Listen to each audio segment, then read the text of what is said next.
বাহ, কি সুন্দর মেঘলা আকাশ, মেঘমন্দ বাতাস বইছে। একটু হাঁটছি। গুড মর্নিং বন্ধুরা, সবাই ভালো আছে তো? সকলের বেশ ঠান্ডা ঠান্ডা ওয়েদার আছে।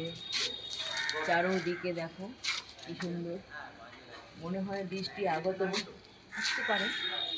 সামনে আমাবস্যা আছে। যাই হোক, ভালোই লাগছে।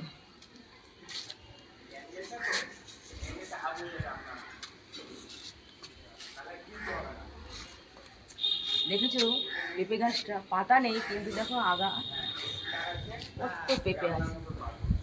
কিন্তু পেঁপেগুলো এত বড় যে বাঁশ দিয়েও পারা যাচ্ছে না,